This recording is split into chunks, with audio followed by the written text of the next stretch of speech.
Hello friends, in the last lecture we have started the genetic disorders and we have seen the some genetic disorders like hemophilia, then the sickle cell anemia. These two genetic disorders we have seen. Okay? Our next genetic disorder is phenylketonuria. ठीक आहे. Third genetic disorder is phenylketonuria. ठीक आहे. व्यवस्थित समजेल तुम्हाला काय आहे. बघा, it is a metabolic disorder म्हणलेलं आहे. It is a metabolic disorder. ठीक आहे. काय ते मी पुढे एक्सप्लेन करतो. ठीक आहे. म्हणजे in our body there are different types of chemical reactions which are occurring in our bodies. So the sum of the chemical reactions is called as metabolic reactions, and this phenylketonuria is a disease is called as metabolic disorder. So it means it affects these metabolic reactions, this metabolism process in our body. That's why metabolic disorder. ठीक आहे. पुढे it is a autosomal recessive disorder. ठीक आहे. आपण मागे बघितलं बघा, sickle cell anaemia. That sickle cell anaemia is also autosomal recessive disorder. Haemophilia बघितला which is X linked recessive disorder, means X linked recessive disorder आहे. And this phenylketonuria again is a autosomal recessive disorder. हे कसं ओळखायचं आहे आपण? Through the pedigree chart. That is autosomal आहे की sex linked आहे, त्यामध्ये पण डॉमिनंट आहे की रेसिसिव्ह आहे, हे मी तुम्हाला लास्ट लेक्चरमध्ये सांगणार आहे. ठीक आहे. मी तुम्हाला अगोदर सांगितलं आहे की मी लास्ट लेक्चरमध्ये ते घेणार आहे. ठीक आहे. चला, आता phenylketonuria काय होतं? सिम्पल आहे. There is a absence of an enzyme. That enzyme is called as phenylalanine hydroxylase. ठीक आहे. काय आहे? Phenylalanine hydroxylase, PAH. तुम्ही त्याला लक्षात ठेवू शकता शॉर्ट फॉर्ममध्ये. कोणता एन्झाईम ॲब्सेंट असतो phenylketonuria? Phenylalanine hydroxylase. पुन्हा एकदा म्हणूया, कोणता? फिनाइल अलॅनाइन हायड्रॉक्झिलेज हा एन्झाईम ॲब्सेंट असतो. ठीक आहे. हा एन्झाईम ॲब्सेंट काय? Due to genetic disorder. ठीक आहे. म्हणजे काय झालंय, या एन्झाईमला प्रोड्यूस करणारा जो जीन आहे त्याच्यामध्ये डिफेक्ट झालाय, तिथे एकतर काहीतरी डिलिशन झालंय त्या जीनचं, म्हणून तो एन्झाईम प्रोड्यूस होत नाही. ठीक आहे. पुढे मग आता या एन्झाईमचं काय काम आहे आपल्या बॉडीमध्ये? दिस phenyl अलॅनाइन हायड्रॉक्झिलेज converts the phenylalanine into the tyrosine. This phenylalanine hydroxylase converts this phenylalanine, that is PA. PA म्हणजे काय? Phenylalanine. What is phenylalanine? Phenylalanine is a amino acid. This phenylalanine gets converted into the tyrosine in the presence of phenylalanine hydroxylase. But in phenylketonuria there is a absence of PAH, means phenylalanine hydroxylase. So due to absence of this phenylalanine hydroxylase, this phenylalanine does not convert into the tyrosine. That's why the concentration of the phenylalanine goes on increasing in our body, and after increasing in the concentration of phenylalanine, it gets converted into the phenylpyruvic acid. It gets converted into the acid, that is phenylpyruvic acid. And this phenylpyruvic acid is a dangerous, it is a poisonous, it is a nervous poison, means which causes the damage to the brain, it damages to the brain. So this is the effect of phenylketonuria on our body. तुम्हाला काय लक्षात ठेवायचं आहे? फक्त एवढं लक्षात ठेवायचं आहे, कोणता टाईपचा डिसऑर्डर आहे? मेटाबॉलिक डिसऑर्डर आहे, ऑटोझोमल रिसेसिव्ह डिसऑर्डर आहे. काय होतं? एन्झाईम ॲब्सेंट असतो. कोणता एन्झाईम ॲब्सेंट असतो? PAH. म्हणजे काय? फिनाइल अलॅनाइन हायड्रॉक्झिलेज हा एन्झाईम ॲब्सेंट असतो. याचं काम काय? फिनाइलअलॅनाइनला टायरोसिनमध्ये कन्वर्ट करणं. ते जर झालं नाही तर काय होतं? फिनाइलअलॅनाइनचं कॉन्सन्ट्रेशन वाढतं. कॉन्सन्ट्रेशन, एक्सेसिव्ह कॉन्सन्ट्रेशन वाढलं की तो फिनाइलपायरुविक ॲसिडमध्ये कन्वर्ट होतो. आणि हा फिनाइलपायरुविक ॲसिड आहे तो न्यूरोटॉक्सिक आहे, म्हणजे नर्वस सिस्टीमला डॅमेज करतो, ब्रेनला डॅमेज करतो. सिंपल आहे, संपला विषय. ठीक आहे. हा झाला आपला phenylketonuria. नेक्स्ट डिसऑर्डर आहे. Next disorder is cystic fibrosis, ज्याला मी म्हणतोय CF. ठीक आहे. CF is a short form, cystic fibrosis. ठीक आहे. सिस्टिक फायब्रोसिस म्हणजे काय ते आपण आता बघूया. Again this cystic fibrosis is a autosomal recessive disorder. ठीक आहे. बघा, तुम्ही काय करू शकता, सगळे आपले डिसऑर्डर झाले की कोणते ऑटोझोमल रिसेसिव्ह आहे, कोणते सिक्स लिंक्ड आहे, त्याचा ग्रुप करू शकता. ठीक आहे. आणि ते तुम्ही लर्न करून टाकायचा, विषय संपला. पेपरमध्ये तुम्हाला जर डायरेक्टली प्रश्न विचारला असेल, which of the following is autosomal recessive disorder, or which of the following disease is the X-linked recessive disorder, तुमच्याकडे जर त्याची लिस्ट केलेली असेल तर डायरेक्टली तुम्ही आन्सर देणार आहे, जास्त डोकं लावायचं काम नाही. ठीक आहे, चला सोपं आहे. वाटलंच तर मी स्वतः लास्ट लेक्चरमध्ये तुम्हाला त्या डिसऑर्डरची लिस्ट देईल, कोणते ऑटोझोमल आपण बघितले आणि कोणते सेक्स लिंक्ड बघितले. ठीक आहे, चला सिस्टिक फायब्रोसिस. आता काय होतं ॲक्च्युली यामध्ये जो एक जीन असतो त्या जीनचं काय होतं ऑटोझोमल आहे. म्हणजे काय ऑटोझोमलवरती असणाऱ्या क्रोमोझोममधला काय होतं जीनचं डिलिशन होतं. So it is a deletion type of mutation. ठीक आहे, म्हणजे तिथे काय होतं जीन डिलीट होतं, त्यामुळे म्युटेशन होतं. ठीक आहे, मग आता ॲक्च्युली याच्यामध्ये होतं काय. ठीक आहे, हे आपण सिम्पटम बघतोय. आता याच्यामध्ये काय दिसतं तर there is a accumulation of the glycoproteins. काय होतं सिस्टिक फायब्रोसिसमध्ये काय होतं there is accumulation of the glycoproteins. Glycoprotein म्हणजे काय carbohydrate plus protein. Glyco means glycogen, protein means protein. So glycoprotein combine होतात. ठीक आहे, आणि हे ग्लायकोप्रोटीनचं काय होतं तिथे ॲक्युमुलेशन होतं. कुठे ॲक्युमुलेशन होतं इन द थिक म्युकस ॲक्युमुलेशन होतं. कुठे ॲक्युमुलेशन होतं ते बघूया. आणि काय होतं थिक म्युकस फॉर्मेशन तयार होतं या ग्लायकोप्रोटीनपासून. ठीक आहे, हे जे ग्लायकोप्रोटीन ॲक्युमुलेट झाले त्या ॲक्युमुलेशनहून काय तयार होतं म्युकस फॉर्मेशन होतं. थिक असं काय होतं जाड म्युकस फॉर्मेशन होतं. कुठे फॉर्मेशन होतं या म्युकसचं तर in the ducts of the liver, pancreas, then bronchi जे असतात आपल्या रेस्पिरेटरी सिस्टीमच्या ज्या ट्यूब्स आहे सगळ्या ट्यूब्समध्ये आपल्या बॉडीमध्ये जिथे जिथे ट्यूब्स आहे डक्ट्स आहे थोडक्यात. ठीक आहे, आर्टरी व्हेसल्स वगैरे नाही म्हणजे वेन आर्टरी नाही पण ज्या डक्ट्स आहे म्हणजे पॅनक्रियाजकडून येणारी पॅनक्रियाटिक डक्ट असते, लिव्हरकडून येणारे डक्ट असते, गॉल ब्लॅडरकडून येणारी डक्ट असते.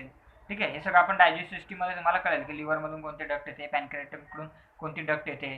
ठीक आहे, या सगळ्या आपल्या स्मॉल इंटेस्टाईनमध्ये ओपन होत असतात. सो ह्या ज्या डक्ट्स आहे त्या डक्ट्समध्ये काय होतं there is a accumulation of thick mucus. So this ducts get obstructed आणि ऑब्स्ट्रक्शन झालं तर काय नॉर्मल बॉडीचं फंक्शन होणार नाही. म्हणजे पॅनक्रियाजमधून जो पॅनक्रियाटिक ज्यूस आपल्या इंटेस्टाईनमध्ये जायला पाहिजे डायजेशनसाठी तो ज्यूस जाणार नाही कारण ती डक्ट काय झालेली असेल ब्लॉक झालेली असेल.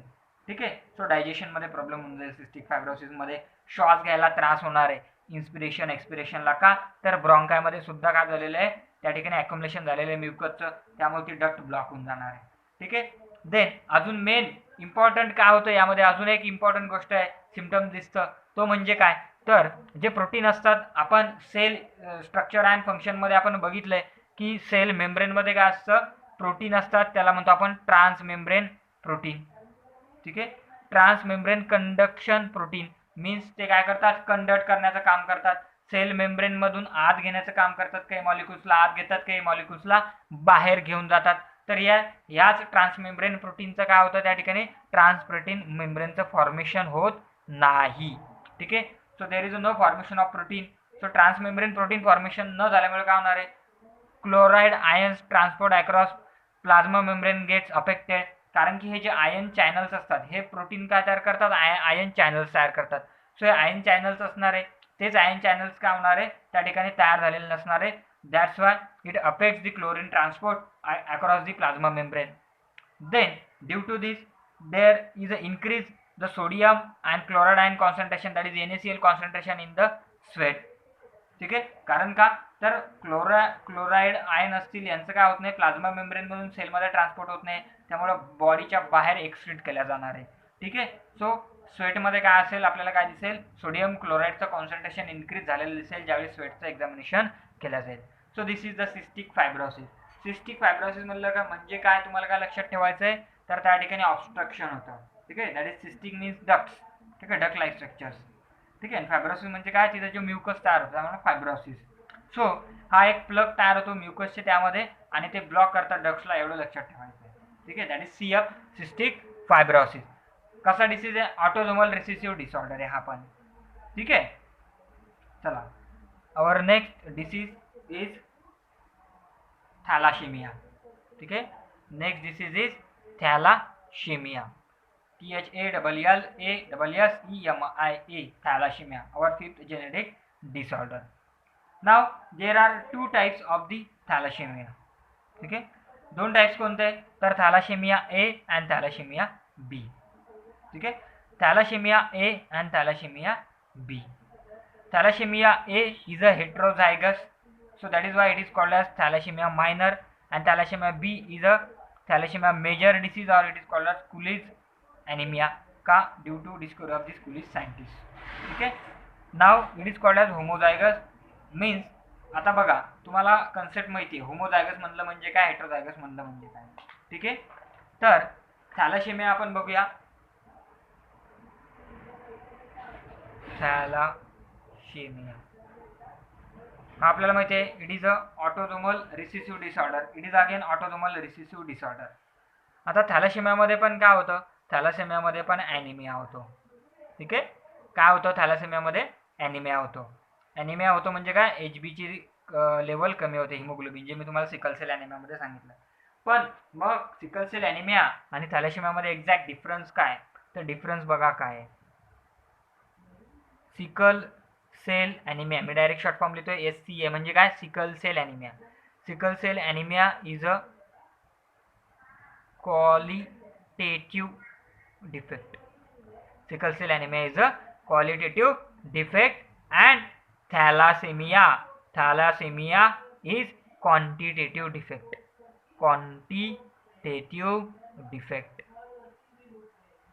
म्हणजे आता काय, क्वालिटेटिव्ह डिफेक्ट म्हणजे काय, तर सिकल सेल ॲनिमियामध्ये काय होतं, हिमोग्लोबिनचं स्ट्रक्चर चेंज होऊन जातं.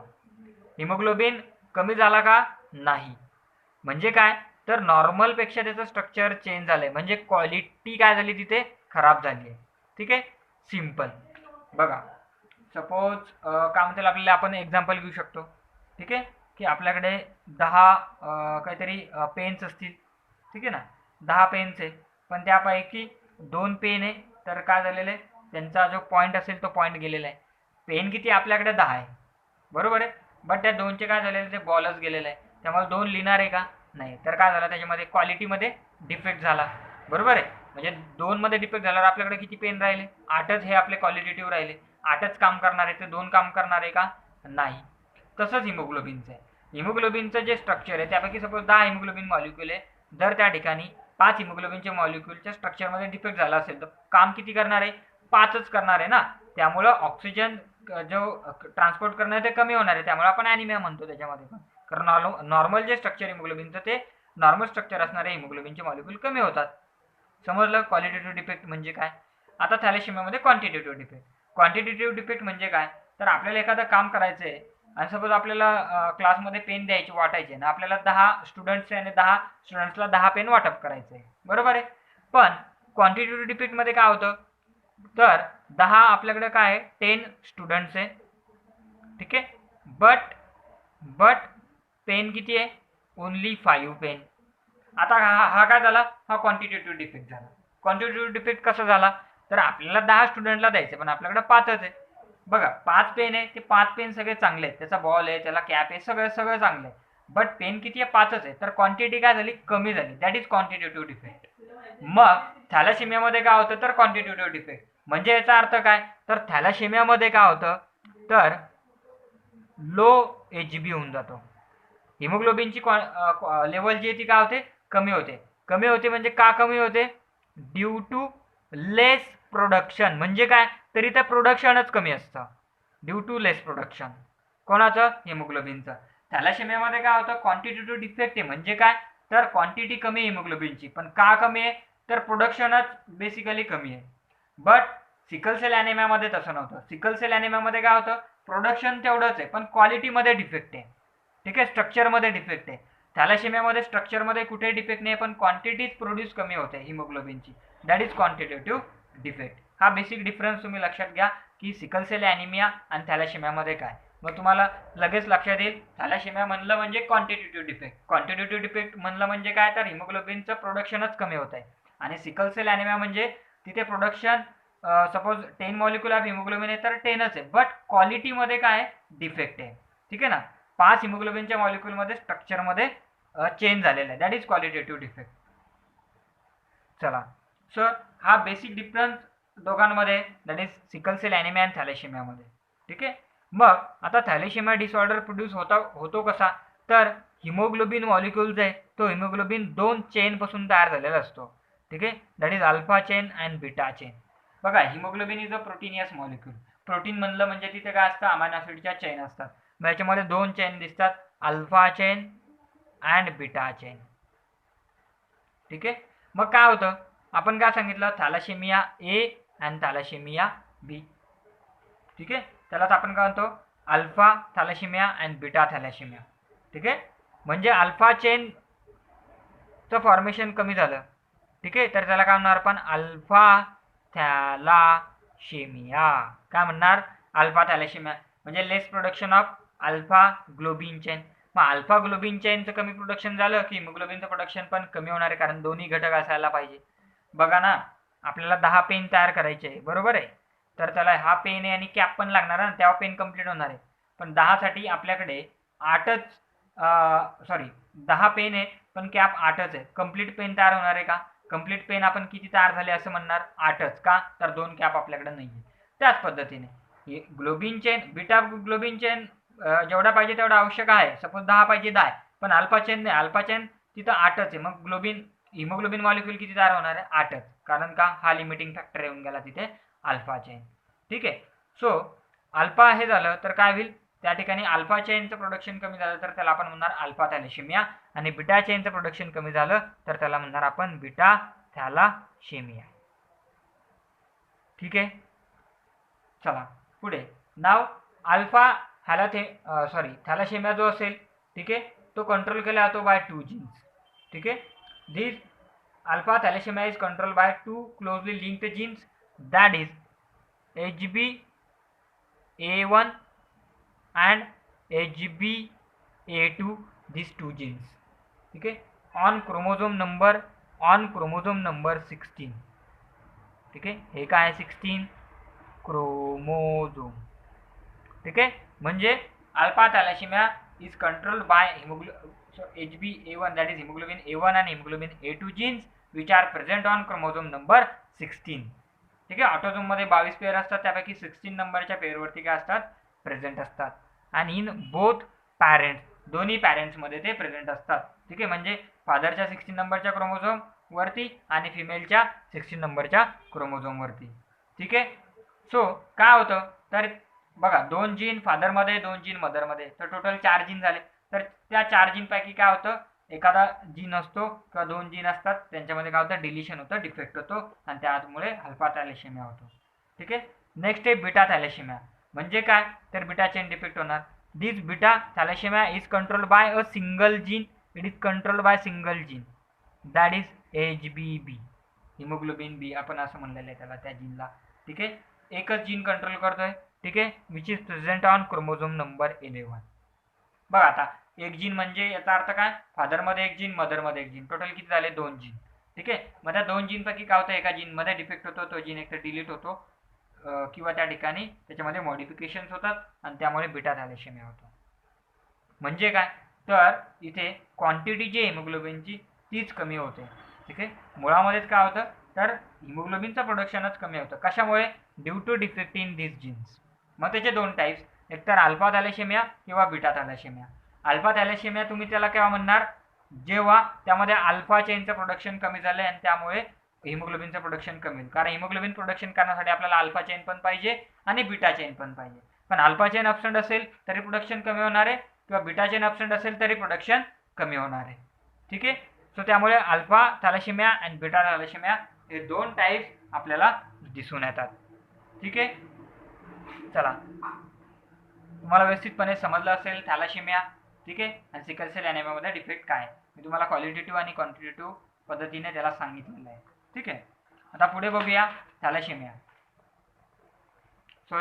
आवर next disorder is colour blindness.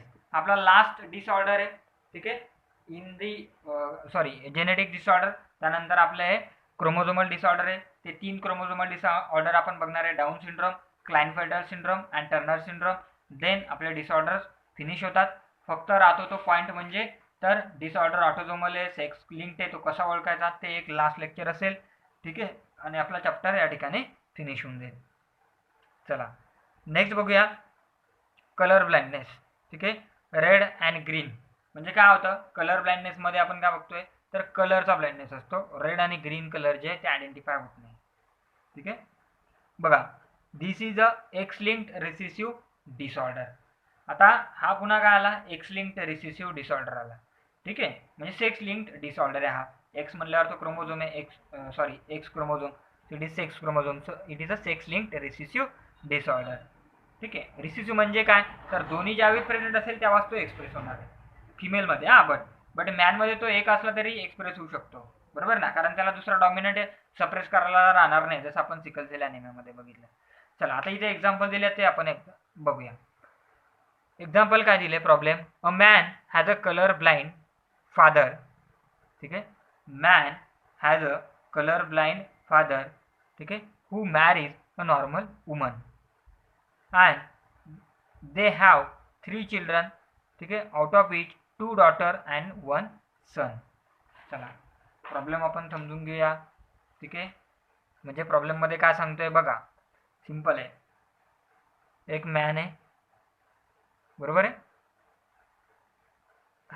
Man has colour blind father म्हणजे काय, तर त्याचे जे फादर आहे ते कलर ब्लाइंड आहे. म्हणजे आपल्याला मागे जावं लागेल. This is a father and this is mother. हा मॅन आहे, त्याच्या ह्या मॅनचे काय, फादर हे कलर ब्लाइंड आहे, म्हणजे आपण असं दाखवलं पाहिजे, डार्क, सिंपल, कलर ब्लाइंड. हां, आता काय सांगितलं आहे, तर दे हॅव 3 चिल्ड्रन्स. किती चिल्ड्रन आहे, 3. त्यापैकी काय आहे, 2 आर डॉटर अँड 1 इज सन. ठीक आहे, हे समजलं. आता बघूया, लक्ष द्या. 3 चिल्ड्रन आहे, त्यापैकी 2 डॉटर आहे आणि 1 सन आहे, हे आपल्याला क्लिअर आहे. पुढे काय सांगतो प्रॉब्लेम, हू मॅरीज नॉर्मल वुमन. म्हणजे हा जो मॅन आहे त्याने काय केलं, त्याचं मॅरेज झालं कोणासोबत, इथं नॉर्मल वुमन. ठीक आहे, आता बघा, जर फादर, या मॅनचा फादर जर कलर ब्लाइंडचा कॅरियर असेल, हा कलर ब्लाइंड आपल्याला माहिती झालं की हा एक्स लिंक्ड रिसेसिव्ह डिसऑर्डर आहे. म्हणजे काय, तर त्याच्या एक्स वरती तो जीन प्रेझेंट असणार आहे, वाय वरती तर नसणार आहे, कारण तो एक्स लिंक्ड आहे, वाय लिंक्ड नाही. आणि त्याची जी मदर आहे तिच्याबद्दल काही सांगितलेलं नाही. ठीक आहे, म्हणजे ती नॉर्मल आहे, एक्स एक्स. ठीक आहे, आता बघा, मॅरेज झाल्यानंतर हिच्याकडे काय असणार आहे, नॉर्मल सांगितलं म्हणजे एक्स एक्स. त्याची वाईफ आहे ती काय सांगितली, नॉर्मल, त्याने वुमन सोबत लग्न केले, सो एक्स एक्स येणार. आता बघा इथे काय होणार आहे, वाय. ठीक आहे ना, फादर आहे, फादरकडनं काय येईल, याला मेल म्हटल्यावर हा मेल आहे ना, तर काय येणार वाय, आणि मदरकडनं काय येईल, एक्स, बरोबर आहे, एक्स वाय नॉर्मल.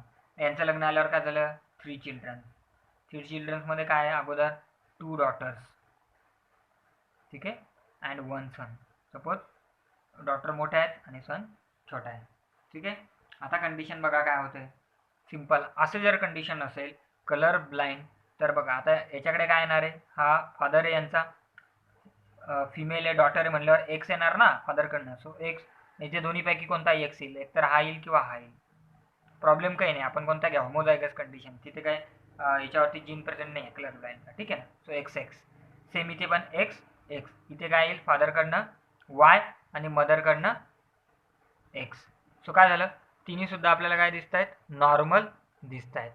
ठीक आहे ना, ठीक आहे, तिन्ही आपल्याला काय दिसले, नॉर्मल दिसले. कुठे जीन आलाय का, नाही. So all the progeny will be काय असेल, नॉर्मल असेल. ठीक आहे, म्हणजे काय, तर हा जो फादर आहे, फादर जर त्या ठिकाणी एक सेक्स लिंक्ड रिसेसिव्ह डिसऑर्डर फादरला असेल, ठीक आहे, तर त्याच्या पुढच्या जनरेशनमध्ये तो डिसीज जाणार नाही आहे. कारण का, तर त्याची जी मदर आहे ती मदर नॉर्मल आहे. ठीक आहे, हा कधी जाऊ शकतो बघा, त्याच्या बॉय सांगितला मॅन, पण कंडिशन काय, आपण जरा रिव्हर्स घेतलं म्हणजे कसं बघा, हा फादर मदर, ठीक आहे, पण सन त्यांची गर्ल असेल म्हणजे डॉटर झाली, x dot Y x x.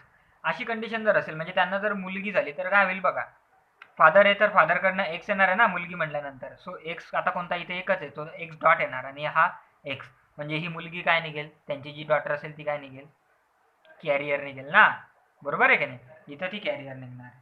Carrier का निघेल, तिच्यामध्ये डिसीज का नसणार आहे, कलर ब्लाइंडनेस, कारण की तिच्याकडे एक डॉमिनंट आहे ना एक्स नॉर्मल, जो याला सप्रेस करेल. जर यामध्ये डिसीज व्हायचा आहे तर काय लागेल, एक्स डॉट एक्स डॉट, म्हणजे हिच्याकडे एक असला पाहिजे. मग जेव्हा हा क्रोमोझोम येईल त्यावेळी ती कंडिशन येणार आहे डिसीज. ठीक आहे, सो असं या ठिकाणी प्रॉब्लेम असतात. सो या ठिकाणी आपण आज कोणकोणते डिसीज बघितले, फर्स्ट बघितला फिनाइल कीटोन्युरिया, ठीक आहे. देन आपण बघितला सिस्टिक फायब्रोसिस, देन थर्ड बघितला thalassaemia and last one is colour blindness. असे आपले टोटल 6 जेनेटिक डिसऑर्डर झाले. आपल्या सिलेबसनुसार सगळे जेनेटिक डिसऑर्डर आपले संपलेले आहेत. त्याच्यानंतरचा पॉईंट राहिला आहे दॅट इज क्रोमोझोमल डिसऑर्डर. त्यामध्ये फक्त 3 डिसऑर्डर आहे, Down syndrome, Klinefelter's and Turner syndrome. आणि लास्ट त्याच्यानंतर त्याच लेक्चरमध्ये मी कव्हर करेल झालं तर की डिसीज आयडेंटिफाय कसं करायचे त्या पेडेग्री चार्टवरनं, की तो ऑटोझोमल आहे की सेक्स लिंक्ड आहे. ऑटोझोमलमध्ये पण तो डॉमिनंट आहे की रिसेसिव्ह आहे, आणि सेक्स लिंकमध्ये पण तो डॉमिनंट आहे की रिसेसिव्ह आहे. ठीक आहे. थँक्यू.